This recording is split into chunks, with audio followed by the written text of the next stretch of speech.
Bismillahirrahmanirrahim. Subhanaka la ilma lana illa ma 'allamtana innaka antal alimul hakim. Wa tub 'alaina innaka antat tawwabur rahim.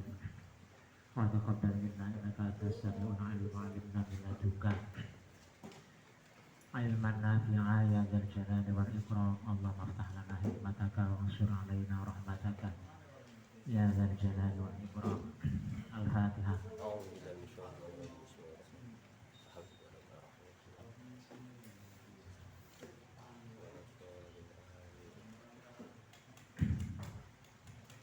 Wal maqalatur rabi'ah.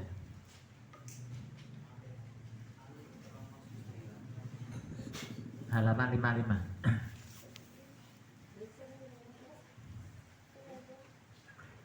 Sebelum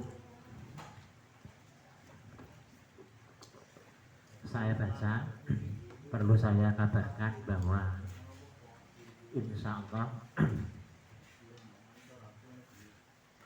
pengajian kitab di bulan Ramadan adalah kitab Qurratul Uyun. Ya. Kalau nanti ada yang mengkoordinir masalah kitabnya, ini soal maksudnya dikoordinir di sini aja ya.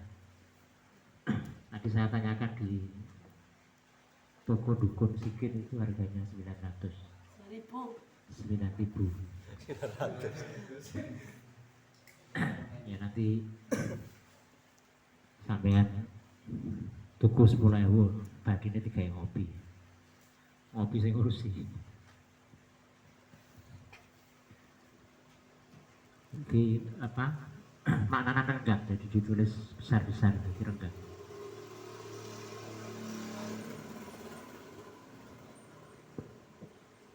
Nah bisa nanti sebelum Ramadan hari kedua kita mulai, bukan hari pertama.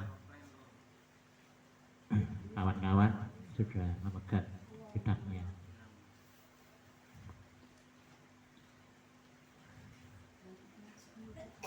Kenapa harus kitab Qurratul Uyun ya? Karena yang ngaji banyak yang jomblo.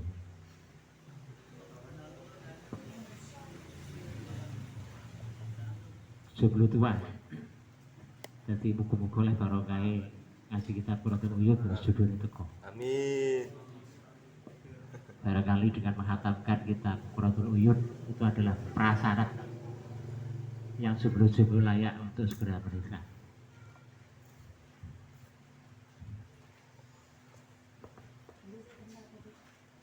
Wal maqalatur rabi'atu an Utsman radhiyallahu anhu annahu qala alamatul arifin samaniyatu asya'a.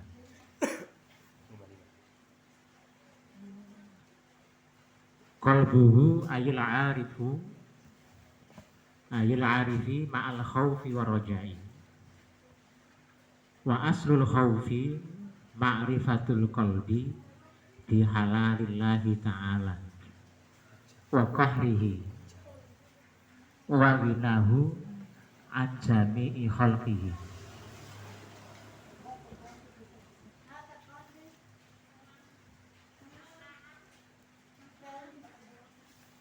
Wa syadidi iqabihi liman asahu. Fanasha'a min hadhil ma'rifah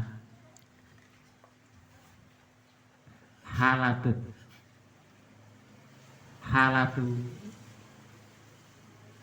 wajilin tusammal khawfa wa sabratuhul maqsudah minhu tarkul ma'asi. Wa aslur raja'i ma'rifatul qalbi sa'ata rahmatillah wa 'azima fadlihi wa jamila wa'dihi liman ata'ahu fayansha'u min hadhil ma'rifati halatu farahin tusammar raja wa samaratuhul maqsudatu minhul musara'ah fil khairat.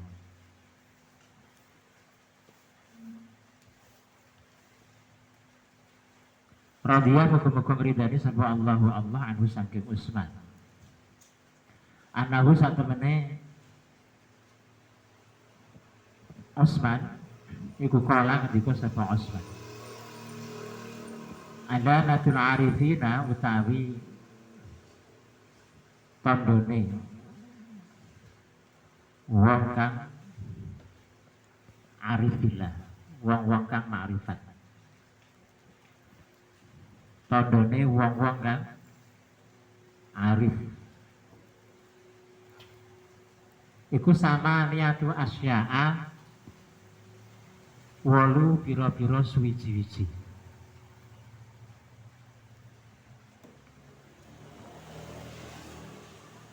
Siji kalbuhu utawi atine al-arif wong kang sing kenal Gusti Allah.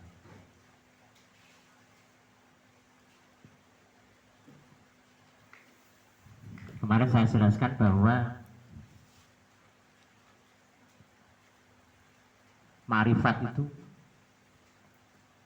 ada bermacam-macam.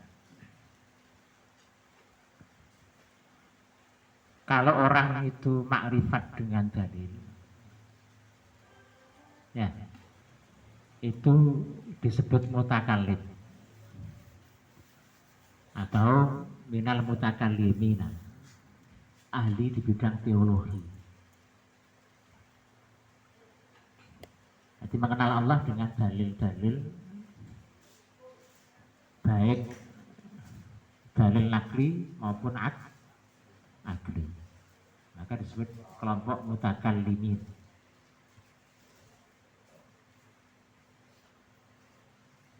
Kalau orang itu ma'rifatnya adalah dengan Allah. Itu berarti ma'rifat yang sesungguhnya. Tapi orang itu kalau orang-orang awam, ma'rifatnya orang-orang awam itu ma'rifatnya dengan taklid. Nah, tingkatan paling tinggi adalah ma'rifat billah. Jadi man arafallah bihi, orang yang ma'rifat pada Allah, ya dengan Allah, dima'rifatkan oleh Allah. Itu yang sebenar-benarnya orang arif.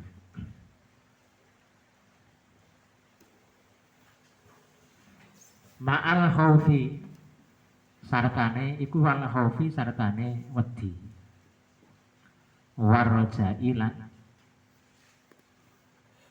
arep-arep itu pengharapan.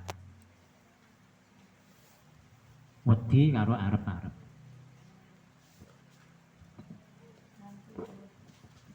Wa asrul khaufi lan utawi asale wedi. Wa asrul khaufi lan utawi asale wedi iku ma'rifatul qalbi, ngertine ati bijalalillahi kelawan keagunganipun Allah. Bijalalillahi kelawan keagungan Allah Ta'ala halim maha luhur sapa Allah.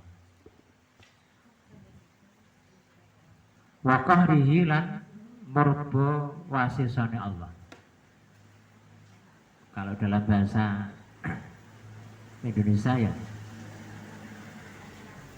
maha memaksanya Allah, maha perkasanya Allah, di mana Allah itu punya kuasa untuk memaksa apapun dan tidak ada yang bisa menghalangi. Qahr.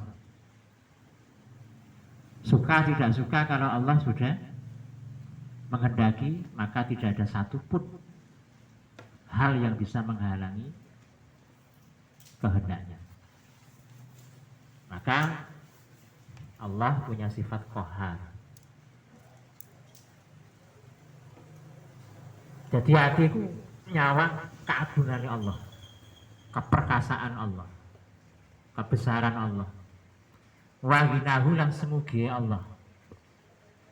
Wahinahu lan semugi Allah. Tegese Allah itu berdiri sendiri dan semua makhluk yang ada itu bergantung padanya. Sementara dia tidak bergantung pada apapun. Semoga teko liyane Allah. Allah adalah pusat sandaran. Tidak bersandar tapi yang disandari. Tidak bergantung tapi menjadi tempat bergantungnya semua makhluk. Itu sebenarnya gina. Orang itu apa-apa sak liyane Allah dhewe. Wa ginahu lan semugi Allah anjami khalqihi saking sekabehane makhluke Allah. Yang disebut dengan qayyum. Allahu la ilaha illa huwal hayyul qayyum, maha hidup dan maha berdiri sendiri. Artinya tidak bersandar, tidak bertopang dengan apapun.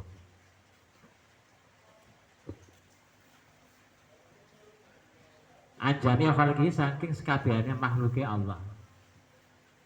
Mari ngono nyawang wasyadidi iqabihi lan bangete siksane Allah. Liman kedue wong asa kang duraka sapa man hu ing Allah. Fanasha'a nuli tukul tumbuh min hadhil ma'rifati saking iki ma'rifat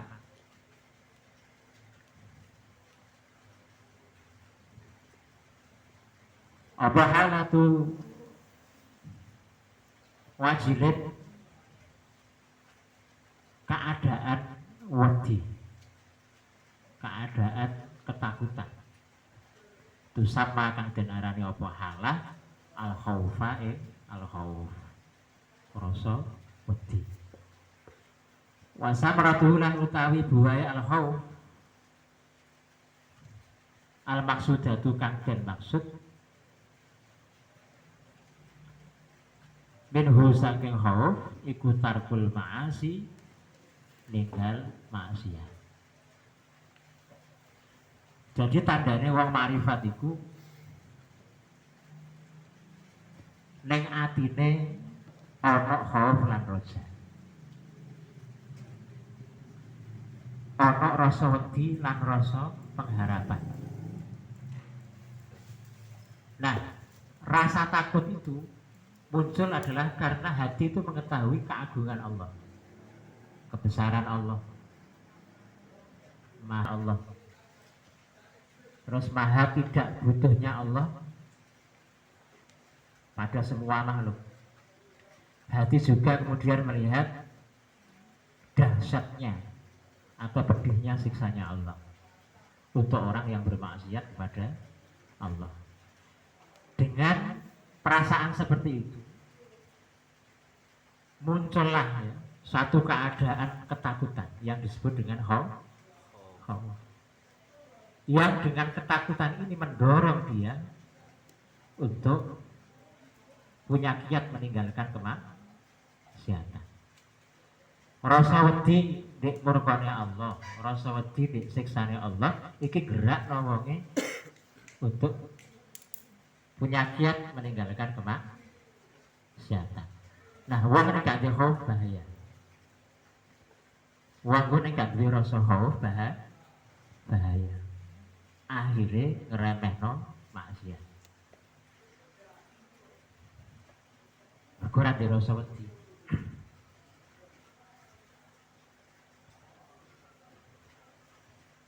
Jadi dakwah itu sendiri pada pokoknya adalah memberi kabar gembira dan memberikan peringatan. Basyiron wa nadhiron.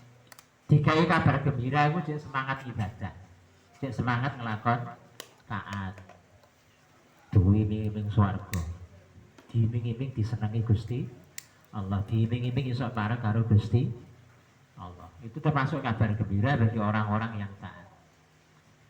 Nah, diweden-wedeni barang kadang nggak cukup. Apa diiming-iming kadang nggak cukup. Guru gerak. Akhirnya diweden. kadang gegeran. Dhewe iki mbuh kelase apa? Diweden-wedeni yo gak wedi, dimingi-mingi yo gak tertarik. Terus piye? Ya kan? Sering kan kita merasa begitu. Eling swarga yo gak dadekno semangate. Ibadah eling neraka yo ora dadekno dhewek punya giat untuk meningkatkan ibadah. Mbah saking atose atine, mbah krana apa, mbah saking pitere. Ini bahaya, keadaan seperti ini tidak boleh kita biarkan, sehingga tiap waktu kita mohon hidayah, sehingga rasa khauf dan roja itu ada secara seimbang. Mergo ning khaufe kegedean iso putus asa. Iso putus asa. Ngerasa wedi, ngerasa gak tepak. Terus ngerasa wedi. Lakdon terus iso. Tepak terus akhirnya dia tahu konsekuensi gak tepak yang dalam ibadah itu berkonsekuensi siksa. Oh, no, terus dipikir. Akhirnya was-was, akhirnya putus asa. Kegedean roja ya bahaya. Akhirnya ngremehno kemaksiatan. Alah, gak apa-apa nglakoni ngene Allah Maha Pengampun lagi Maha Penyayang. Sisuk-sisuk tobat lah. Ilang kabeh dosane. Ngono wae. Bareng wae maksiat tibake ajale teko. Akhirnya suul khotimah. Koyok-koyok urip terus, koyok-koyok ngerti jadwal mati nih. Itu bahayanya kalau rojanya terlalu besar. Wa aslu rojai lan utawi pokoke roja. Pengarep-arep itu ma'rifatul qalbi, ngertine ati sa'ata rahmatillahi ing luasi rahmate Gusti Allah. Hati selalu memandang luasnya kasih sayang Allah. Wa azima fadlihi lan gedene anugrahe Allah. Wa azima fadlihi lan gedene anugrahe Allah. Wa jamila wa'dihi wa jamila wa'dihi lan indahe janjine Gusti Allah. Surga dan semua nikmat-nikmatnya. Liman kedue wong atau akan taat sapa man ing Allah.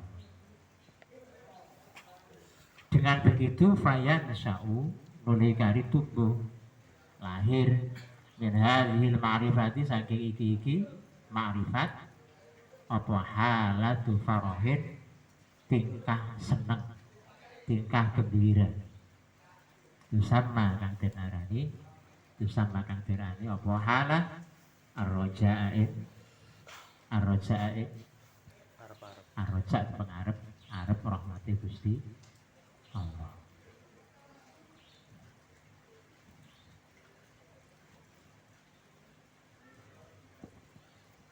Itu juga berlaku dalam kehidupan sehari-hari di lembaga pendidikan, di pesantren.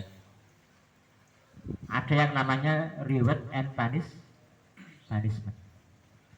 Iming-iming hadiah dan ancaman hukuman agar sistem bisa dijalankan dengan sebaik-baiknya oleh yang menjalani atau yang terkena hukum sistem itu. Pokoknya yang sing nurut karo aturan dikai hadiah, sing gak nurut dihukum. Nah ini juga berlaku.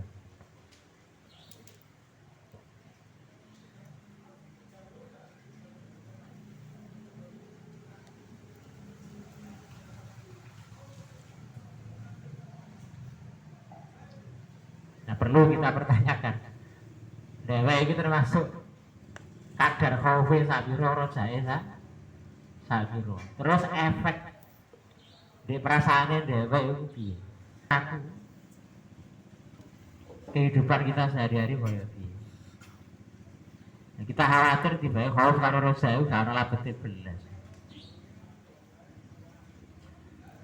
Tapi jangan-jangan tanpa kita sadari pengaruhnya besar, cuma tidak terbahasakan. Nah, kalau sampai ngaji udah tujuannya apa? oleh duit yoga tambah tekor bensin kalong bensin ya ora nyugei tidak merubah ekonomi sampean ora kok sampean ngaji sepisan terus pendapatan sampean meningkat yang pindho tambah akeh yang telu tambah akeh oh istiqomah banget bisa gak leret-leret oleh ganjaran oleh duit. Nah apa yang menggerakkan jelas tak sadar nggak sadar yang Anda lihat adalah anugerah Gusti Allah. Ada fadl di situ.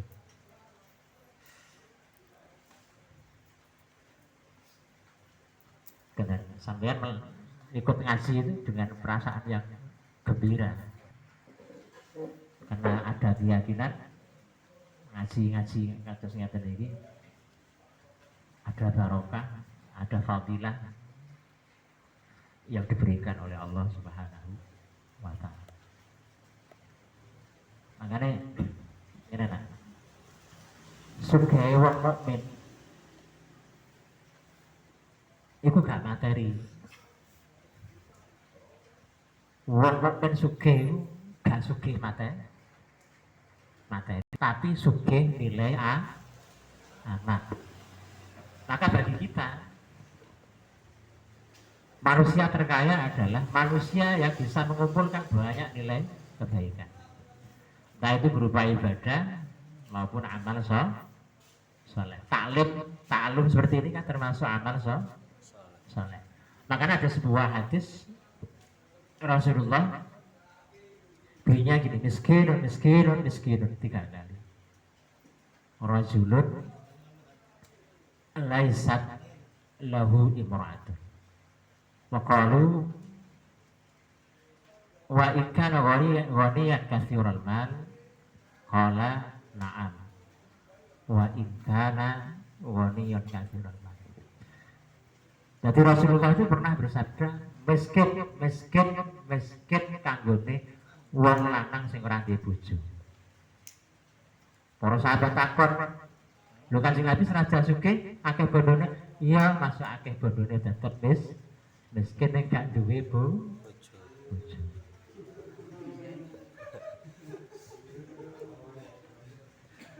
Sugih aku Gus,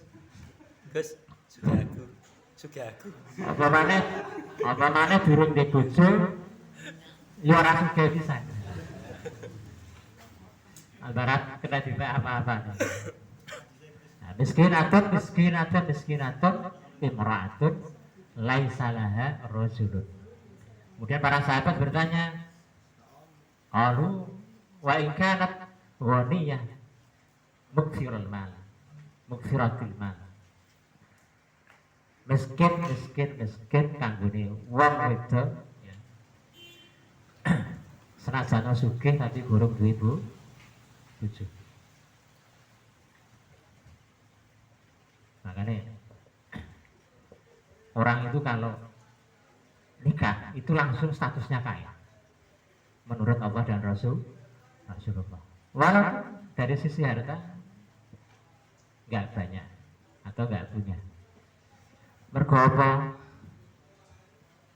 Dayangno ya, wong jomblo iku nyawang sak nyawang arek wedok dosa nang dosa ku lak gara ipit. Sajane kan ganjaran gara-gara dosa terus ganjarane berkurang lebur karo dosa. Nyawang sak nyawang. Apa maneh demek sak demek arek wedok sing gak mahram dosa maneh. Punya hasrat kepada wanita lain dosa maneh ning jomblo. Tapi mau dibejo. Nah. Nyawang tak nyawang ganjaran ya. Demek sak demek ganjaran. Pengen tok iku lho. Terus ganjaran. Apa meneh belum nglakoni kepinginane. Oh, tambah. Merealisasikan keinginan tambah tikel-tikel ganjarannya. Maka ya hidup orang yang sudah punya pasangan. Dan kasihanilah orang-orang yang masih jomblo. Nah, bukan itu yang sebenarnya. Artinya berarti kekayaan buat orang mukmin itu bukan materi.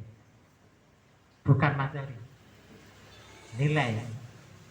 Makanya adin itu adalah nilai. Ad-dunya itu materi.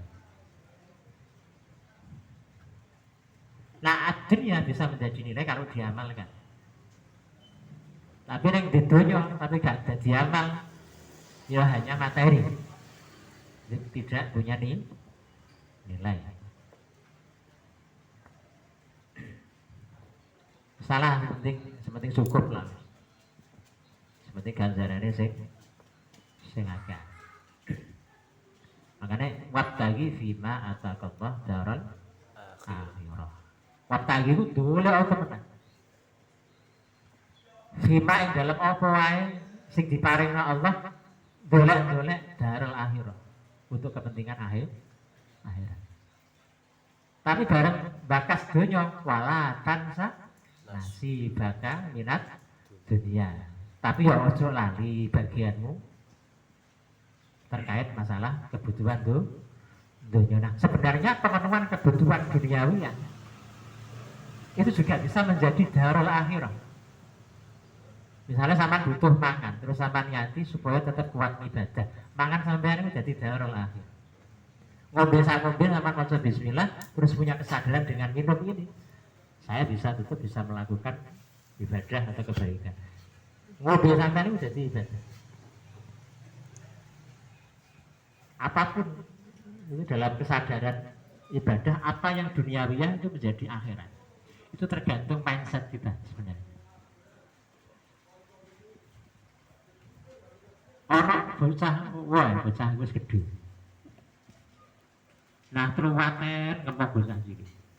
Telaten bendina ngomong bocah sini. Bareng dilakoni sampean kok telaten iki. Durinan karo bocah sini sampean wis gede.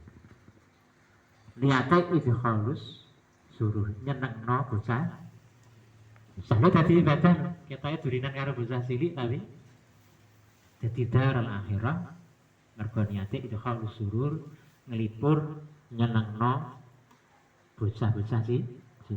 Penyayang anak-anak kecil nanti diberi tempat tersendiri di surga. Jadi di surga itu ada sebuah taman tersendiri, tak lupa saya namanya. Itu dikhususkan bagi orang-orang yang menyayangi anak-anak kecil. Istimewa lagi. Jadi surga itu sudah pertamanan yang begitu indah, sebanyak gedung-gedung megah, istana-istana megah, tapi di situ juga ada tempat yang istimewa lagi, yaitu bagi orang-orang yang menyayangi anak-anak kecil. Jadi sawangane ono bocah gede nang ngomong bocah cilik remeh. Tapi asli nilainya sangat besar. Nah itu nak. Cuman ngene dhewe iku mukmin, jarene mukmin. Tapi nelongsone iku malah enggak di wilayah nilai. Nelongsone nek gak di duwe ning durung sugih. Ini kan ada yang salah, ada yang miss dalam pola pikir kita. Kita usahakan ketika kita kemudian bisa melakukan kebaikan, kita usahakan gembira, lebih gembira daripada duit. Ya diusahakan, disugesti. Sama bisa sholat sunnah misalnya, itu harus lebih merasa senang daripada jalan-jalan. Nah itu kalau tidak diusahakan, diberjuangi, disugesti perasaan itu sulit sekali. Kita diperintah untuk memperbanyak nilai, mengeksploitasi nilai, tapi ternyata pikiran kita, hati kita itu eksploitasinya ke materi, tidak ke nilai. Ini kan berarti sudah nyeleweng dari misi. Wa ma umiru illa liya'budullaha mukhlishina lahud. Maka apapun materi yang diberikan Allah, fasilitas apapun yang diberikan Allah pada kita, kita daya gunakan itu untuk nilai. Kita tasarufkan itu untuk nilai sebesar-besarnya. Kudu ngono. Nah, ini kalau ngono berarti nyelempang ke tujuan awal. Buat orang-orang kafir, yang namanya kemelaratan, yang namanya kefakiran, yang namanya kemiskinan, itu adalah malapetaka besar. Mereka tujuannya kesenangan dunia, hayat dunia. Yang namanya kemiskinan, kefakiran itu adalah malapetaka besar. Tapi buat orang mukmin enggak. Buat orang mukmin itu nalikane lapang ya tetap bisa punya nilai ibadah, nalikane sempit ya tetap jadi nilai ibadah. Makanya Kanjeng Nabi dhewe itu sampai ngendikan ajaban li amril mukmin li anna amrahu kullahu khair. Sungguh mengagumkan urusan orang mukmin itu karena di setiap keadaannya apapun itu urusannya akan tetap bisa menjadi kebaikan. Dan itu tidak bisa dimiliki kecuali orang mukmin. Jadi fa in asabatu sarra syakara wa kana khairan lah. Wa in asabatu dharra sabara wa kana khairan lah. Nalikane digawe kejembaran lahirnya syukur. Nang syukur itu termasuk amale wong ahli swarga. Nalikane prihatin dipepet-pepet ngelairno sabar. Wakana khairun lah. Sabar itu adalah juga amalia penduduk surga. Di dua situasi yang ekstrim itu sama-sama bisa melahirkan kebaikan. Buat orang kafir nggak bisa begitu. Makanya nalikane sampai dalam keadaan jebar ya. Ini bisa syukur nalikane pas kurang-kurang. Bagaimana keadaan itu bisa melahirkan sabar. Sabar itu ketahanan batin bersama Allah untuk tidak melakukan apa yang terlarang. Jadi as-sabru ma'allah ini sabar itu gak karo Gusti Allah, gak karo iso sabar. As-sabru ma'allah. Sabar itu karo Gusti Allah. Sejauh mana ketergantungan sampean nalikane ditekan oleh ekonomi, ditekan oleh persoalan, ditekan oleh masalah yang sama saya gondelan terus karo Gusti Allah. Itu luar biasa. Dan tidak ada yang namanya putus asa.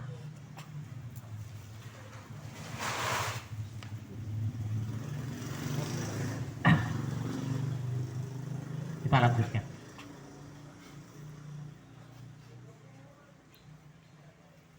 Tapi kanggone dhewe aja dur-dur. Ngene sih. Bagae masa sama saya susah, saya supek. Saya eling Gusti Allah wis lumayan. Saya eling Gusti Allah. Ya Allah, padahal rasanya ngene ya mul gak karu-karuan tapi ya Allah. Itu tahap awal seperti itu.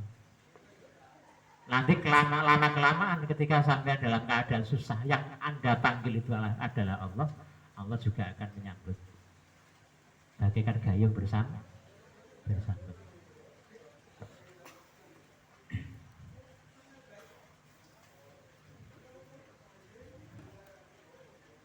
Sebutu asa pokoknya dilakoni ya. Nanti sampai akan sampai pada titik di mana Allah itu marahnya. Tapi harus dimulai dari mujahadah diri sendiri sampai di fase di mana Allah menyambut.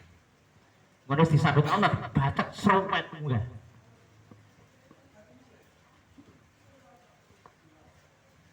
Karena yang bisa mengangkat derajat hamba itu hanya Allah. Manungsa itu sebatas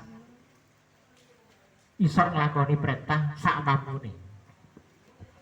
Rasanya lah ngono. Nanti setelah itu urusannya Gusti Allah.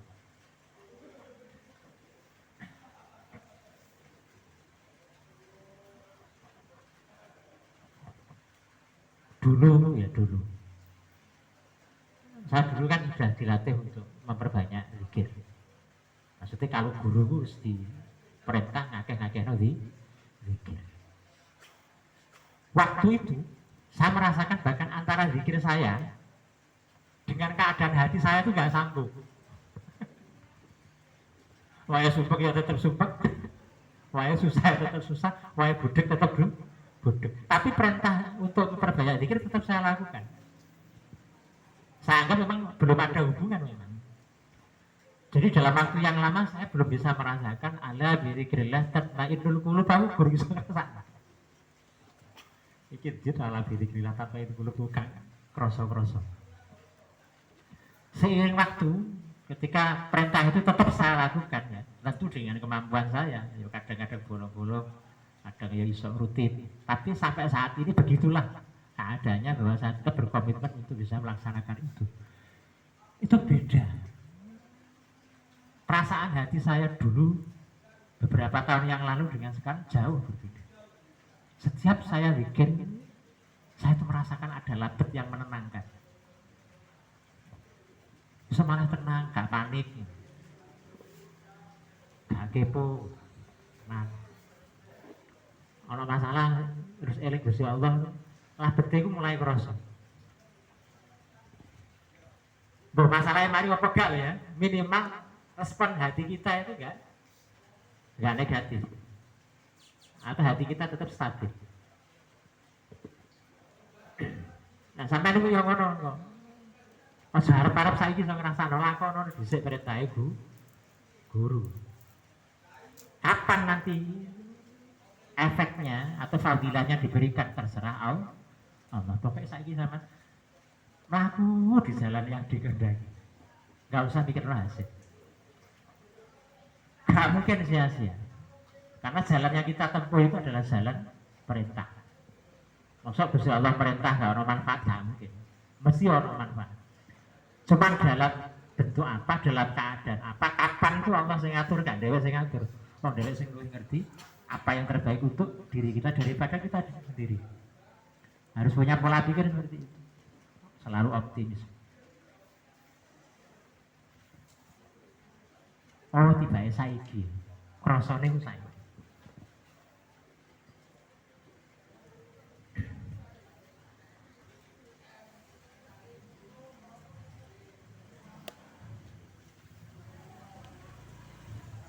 Jadi kadang kita dihadapkan pada situasi ini ku pancet. Masalah ya tetap gue masalah, utang ya tetap diutang. Tapi nyikapi masalah dhisik karo saiki sudah jauh berbeda dalam tataran perasaan. Dalam tataran hati. Nah, lewat ngono iku insyaallah relatif kita akan merasakan buahnya ketenangan.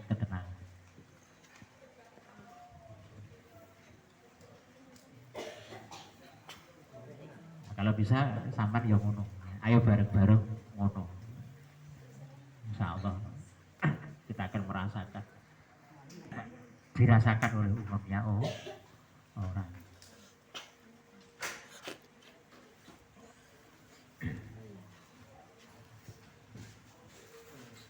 Wa aslu rasai ma'rifatul qalbi sa'ata rahmatillah wa 'azima fadli wa jamila wa'dihi lan indai. Wasamratul maksudah. Wasamratul lan utawi buahe roja. Pengharapan yang besar. Al maksudah itu kang den maksud minhu saking roja iku al musara'atu cepet-cepet. Al musara'atu cepet-cepet. Menyegerakan fil khairati dalam biro-biro fil khairati dalam biro-biro keapian. Fil khairati dalam biro-biro keapian.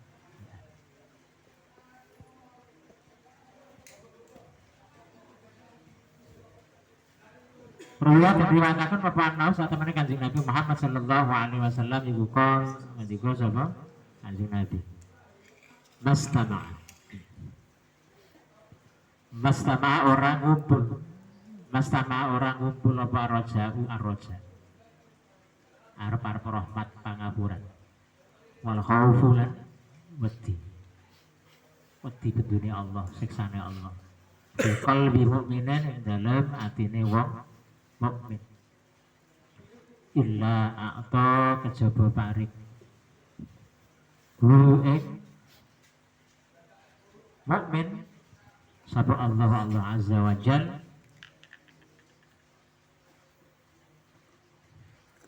arroja'a ing pangarep-arep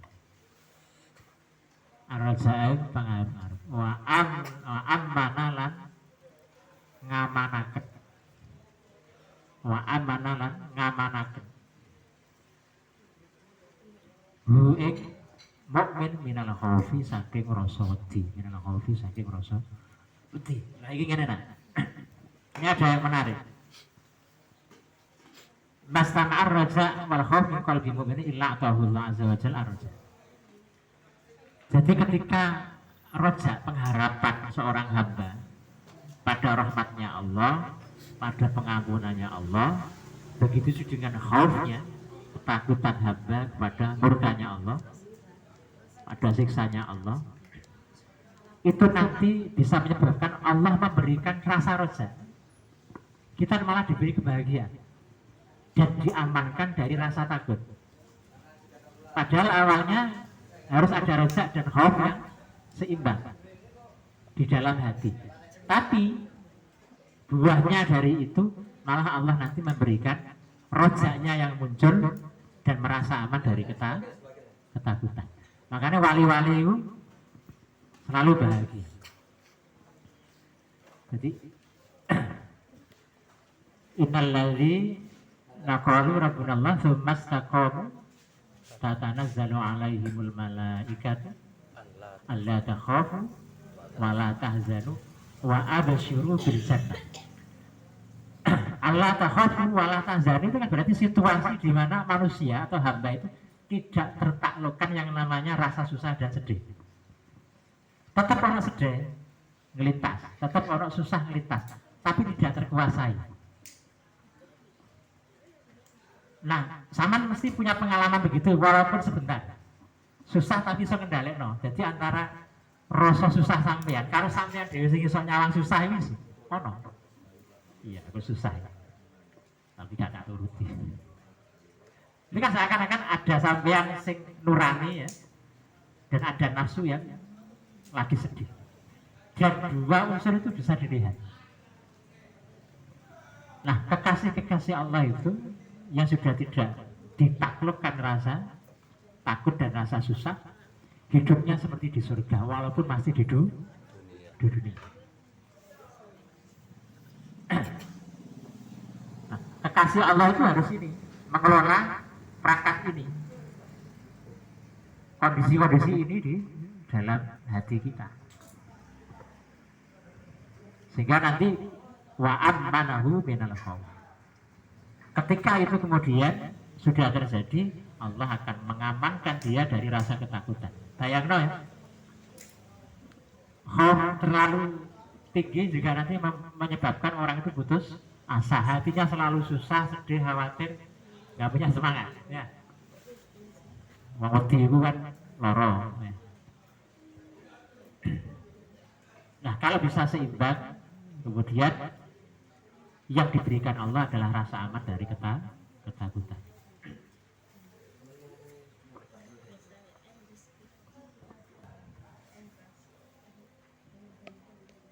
Anak uang itu gitu. Di kesehariannya orang sing alhamdulillah.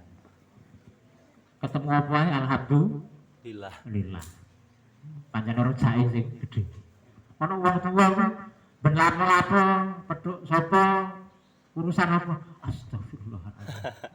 Astagfirullahaladzim. Satunya jalur memuji, satunya jalur istighfar, satunya tahmid. Nah itu bisa sama-sama benar. Kenapa kok begitu? Itu dipengaruhi perasaan spirit yang berbeda.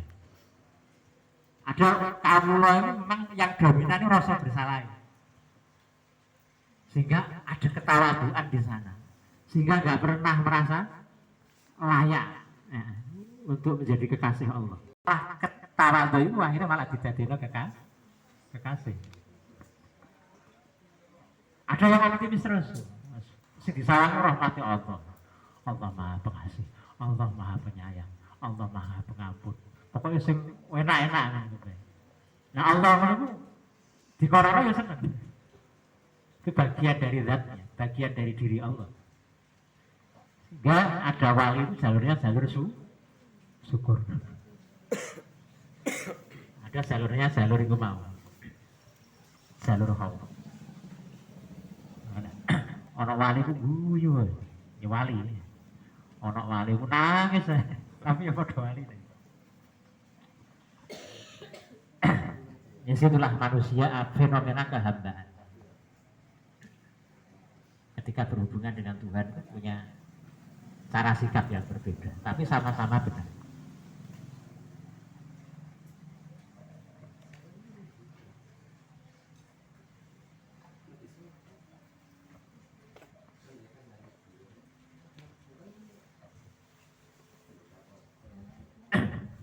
Terus gini nah, saman kalau lapo-lapo ojo gampang target, ojo gampang-gampang mikir hasil. Kayak ngaji ini apa ya? Kok mikir hasil ora jelas. Kalau hasilnya. Aku ngaji ini maca terus hasil apa ora jelas. Podo-podo gak jelas. Masalahnya target. Gak usah target. Dewa itu ditakdiri so ngaji itu anugerah. Maksud. Yuk ngaji. Targetnya yang ngaji. Ya wis nek lakon ya wis. Wong ngaji itu perintah kan. Nah, itu sing lakoni ngaji berarti sing lakoni perintah selesai. Ojo ditarget lanang, mari ngene lapo gak usah. Oh, alhamdulillah iso ngaji. Kalau misalnya sampean iso ditakdir nglakoni sholat misalnya. Gak usah mikir diterima apa gak diterima. Dewe iso sholat tok iku lho ditakdir sholat terus kudu alhamdulillah. Karena ketika ditakdir sholat kita tidak ditakdir maksiat. Itu kan anugerah.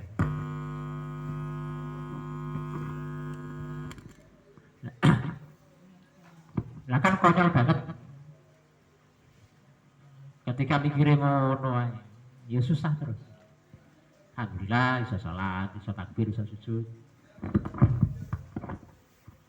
Masalah husuk kan sedikit, panjangnya saya tingkatan ini. Paling enggak kali-kali aku sholat, aku gak maksiat. Makanya kadang-kadang sesuatu yang kita anggap tidak bernilai itu menjadi sangat bernilai ketika ada bandingan. Ketika ada bandingan itu kayak kroso betapa bernilainya. Sama harus jedul-jedul rokokan senajan rokok lindingan karo ngopi. Itu akan sangat mengapresiasi, sangat memberikan nilai tinggi ketika sama melihat konco sampean sing loro gak iso lapo-lapo.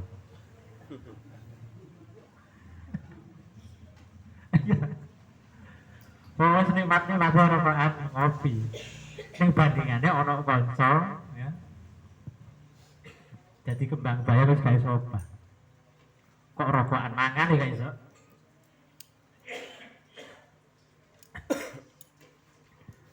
Sampean akan lebih menghargai yang namanya sholat senajan toh guru berkualitas ning sampean banding no saat itu dengan orang-orang yang lagi maksiat salah ditakdir sholat.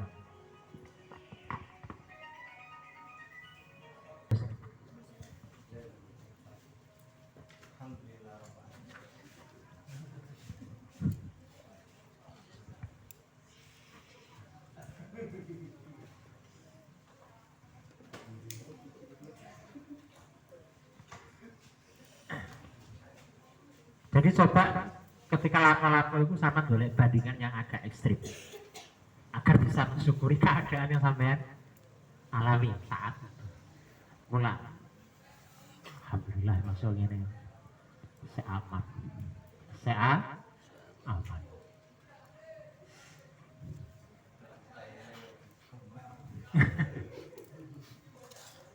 Ya, nah ya kan di Palestina ngaji ini ya bisa iso. Kayak mulai buyar. Atau kita misalnya tinggal di Ukraina, 11 raiso apa-apa, delik kan. Harus mengalami krisis pangan, krisis minum.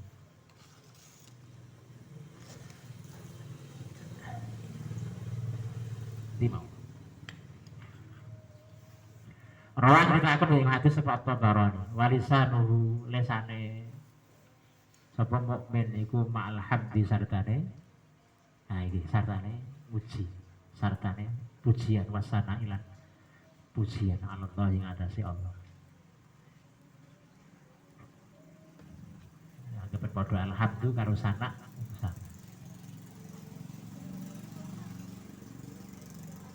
Ngelem Gusti Allah sana. Wa ainahu lan mripat lorone arif iku ma'al hayai sartane rasa isin. Ma'al hayai sartane isin wal bugai lan nangis. Wal bugai lan nangis. Ruya diriwayatkan sahabat sallallahu alaihi wasallam iku kala ketiga sebab Kanjeng Nabi lawa anna buka Dawud.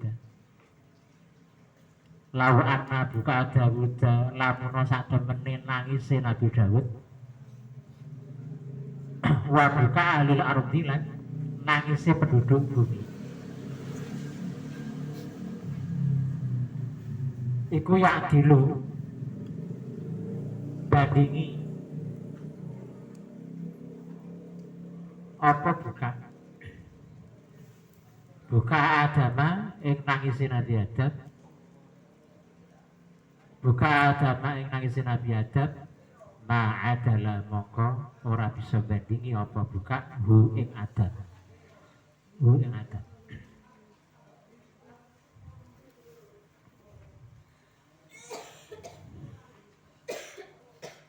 Nah ini saya singgung lagi.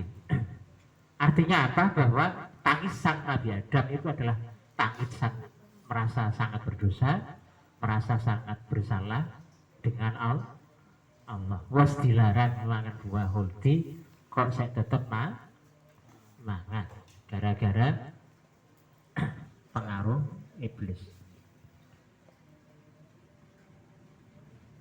Jadi andaikan nangisnya Nabi Dawud, nangisan penduduk bumi seluruhnya itu dibandingkan dengan tangisan Nabi Adam, tetap nggak bisa membandingi tangisan Nabi Adam dari rasa bersalahnya.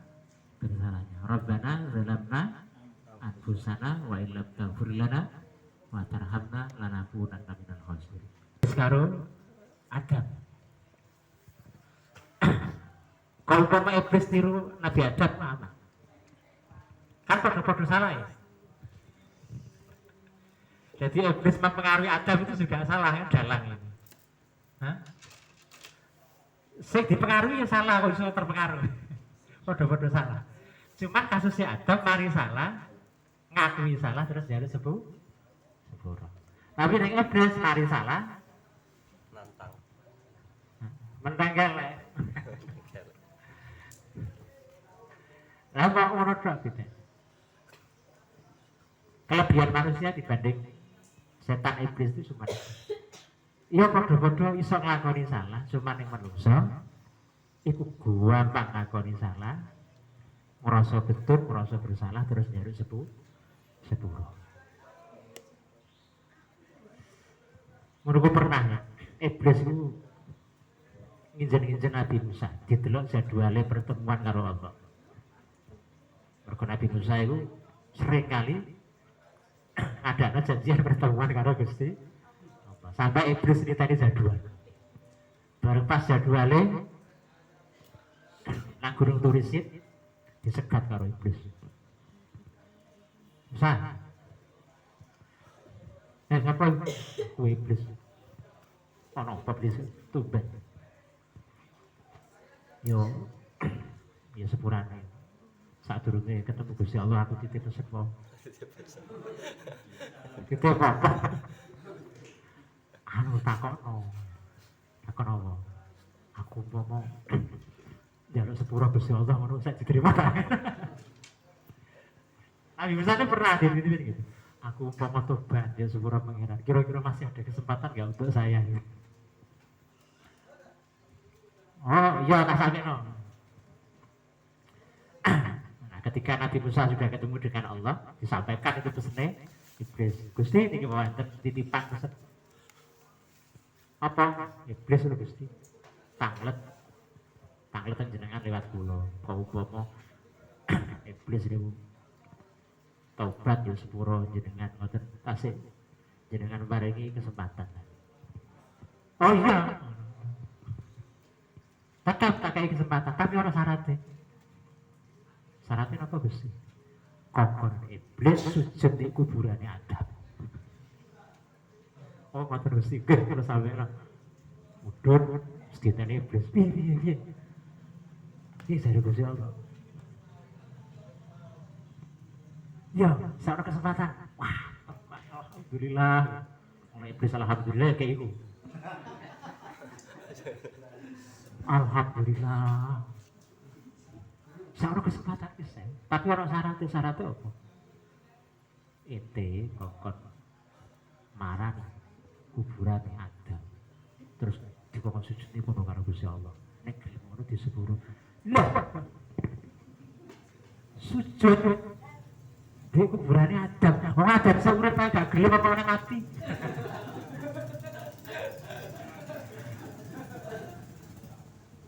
Adam seurip aku pemane wis mati. Tambah wong nyembah kuburan wis gak sepuro yo. Wah lari.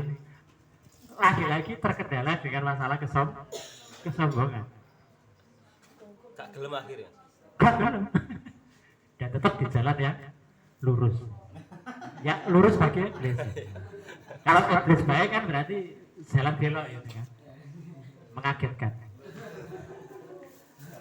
Ya.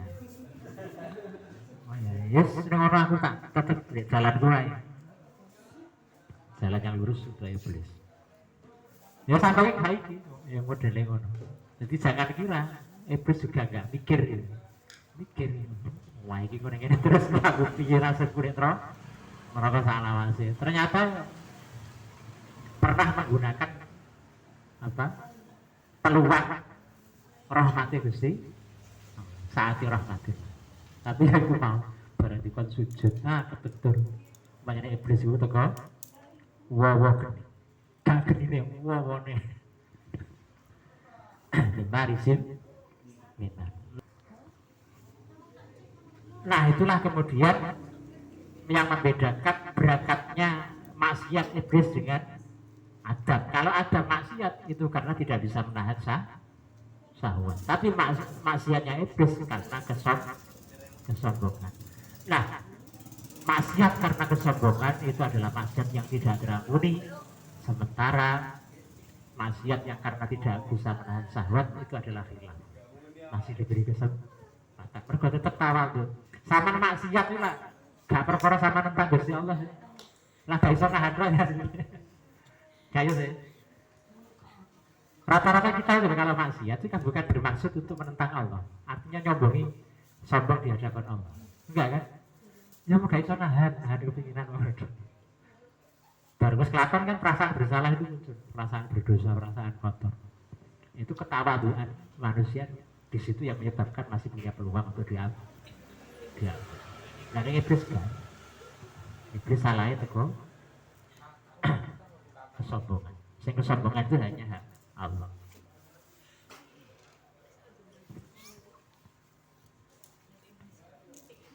Jadi kan, hati-hati nyusul orang sing nyusul lah tadi.